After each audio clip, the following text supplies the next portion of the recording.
Hello， 大家好，我是豆豆。萧炎和薰儿的亲热被古族的2位长老打断，等完全平复好心境后，萧炎一把扯开自己的衣衫，露出胸口上那一团宛如黑色漩涡般的魔毒斑。以他现在的实力，想要彻底炼化魔毒斑并不难。萧炎盘腿而坐，体内的琉璃莲心火对着魔毒斑所在的方位暴涌而出。魔毒斑中蕴含了些必炎必生的斗气，萧炎将魔毒斑彻底炼化后，能感觉到自己已经触碰到了4星斗宗的屏障。为了彻底突破，萧炎拿出一大堆火属性药材，虽然这样使用药材内的能量有点暴敛天物，但只要能成功突破到4星斗宗也就值了。在萧炎努力提升实力的时候，邺城千里之外的天空上10来道黑影从天际飞过，这些人正是古族派来接薰儿回去的人。为首的就是当年侮辱萧炎的领权。领权得知萧家的废物也在邺城，就决定这次一定要给萧炎一个难忘的教训。萧炎在房间努力突破4星斗宗的时候，院子里的薰儿和小医仙正安静地坐在石亭中下棋。薰儿说，当初在内院时，萧炎便提起过小医仙这个最好的朋友。小医仙自然能听出薰儿的试探，说萧炎也是他最好的朋友。薰儿略带深意地看了小医仙一眼，说自己不久后就会离开，日后萧炎哥哥还得麻烦你多加照料。小医仙直视薰儿，语气坚定地说，只要他还活着，萧炎便不会出事。薰儿微微点头，刚想站起身，眉头一皱，看向远处的天空。林老2人也出现在薰儿的身旁。领权对着薰儿3人行礼后说，长老们听说薰儿与魂殿交手，他们怕魂殿得知薰儿的身份会丧心病狂地对他做点什么，所以下了死命令，若是带不回薰儿，他们这些人都会受族刑。薰儿看向萧炎紧闭的房门，说再等2日他就回去。领权话带嘲讽地说，不知萧炎少爷人在何处，当年江南学院一别，不知如今的他到了哪种地步。石亭中的薰儿和小医仙脸色一沉，刚想说话，萧炎就打开了房门，说原来是当年的领权统领啊，萧炎有失远迎，不过修炼了这么多年，领权统领才达到5星斗宗，倒是让我意外。领权感受到萧炎4星斗宗的实力，眼瞳陡然一缩，心中满是不可思议。但他仗着自己是古族出身，又是5星斗宗，依旧对萧炎冷嘲热讽，说萧炎小人得志，不过是4星斗宗，也敢在本统领面前嚣张。萧炎一直记着当年在内院中领权对他和萧家的侮辱，毫不客气地说，在他眼中领权什么都不是。领权死死地盯着萧炎，眼中闪过一丝杀意。感受到领权的杀意，薰儿大声呵斥他。领权说，此次出行前，长老们交代必须尽快将他带回古界，若是有人阻拦的话，格杀勿论。既然不走不行，薰儿告诉萧炎自己在古界等他，他相信等萧炎将自己的事情解决后，就具备了前往古界的能力。薰儿深深地看了一眼萧炎，转身便走，但领权身形丝毫不动。他拿出长老们交给他的古谕令，说自己还有任务要执行。古族的长老们让他此行见到萧家之人，便请去古族一叙，若是对方不从，他有权使用武力强行将人带走。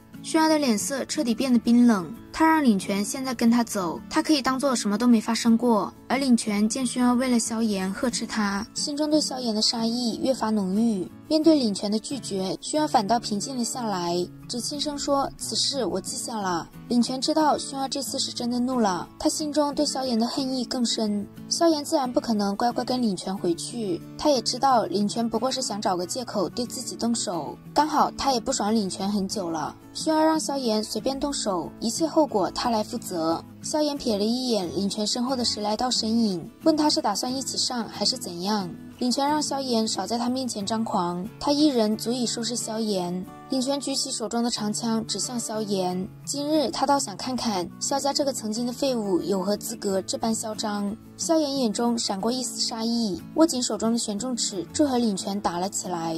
领权用能量凝聚的长枪很快就被萧炎给毁了。见他开始结地阴诀的手印，萧炎施展出天火3玄变，将实力提高到与领权相当的层次。在领权大喊开山印时，萧炎嘴里说着我让你开山，之后一掌轰下去打爆领权。萧炎的根基极其稳固，战斗经验也比领权不知道强了多少。而领权虽然是经受古族精英训练，但他的实力多是经过地坛的洗礼，与萧炎比起来差远了。仅仅几几个回合，萧炎就以雷霆手段擒拿住领权的手掌。萧炎说领权的枪法花俏，结印缓慢，简直就是不堪一击。领权的脸色因为萧炎的评价变得煞白，片刻后脸色猛然涨红，体内的斗气也汹涌起来，气息更是暴涨。领权施展出秘法化血功，将实力提升到七星斗宗。他无法接受这个萧家的小废物对自己的评价，可惜秘法再强，没有足够坚固的根基也是无用功。一直到现在，领权展现出来的实力都没达到萧炎开始期望的一半。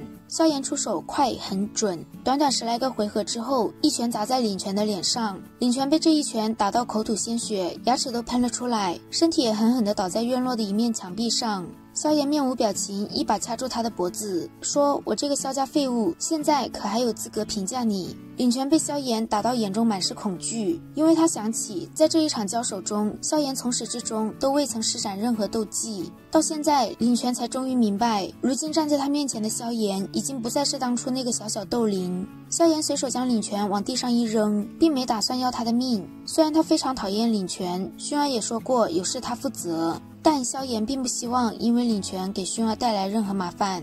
萧炎看向薰儿，心头涌上些许不舍，望着薰儿离去的身影，他缓缓握紧袖中的拳头。下次再见，他一定会拿出古族都为之侧目的实力，他会让古族的人知道薰儿的眼光并没有错，而萧家也没有废物。萧炎收拾了一下自己的心情，邀请叶虫进来一叙。从叶虫这里，萧炎知道还有7个月就到了丹会开始的日子，但因为丹会是丹塔乃至中州难得一见的盛会，不少人都会在开始前的半年甚至1年就到了丹塔的总部丹城。参加丹会的人首先就需要有一份举荐信，这个叶家可以为萧炎准备。丹会并不限制年龄，只是一人一辈子只能参与1届。而丹会的选拔分为天地人3次筛选，只有经过天级筛选并留下的炼药师才具备最后参赛的资格。一般参与丹会的人大多会提前2到3个月抵达丹城，也就是说萧炎只剩下4个月的准备时间。一想到时间这么紧迫，萧炎顿感压力山大。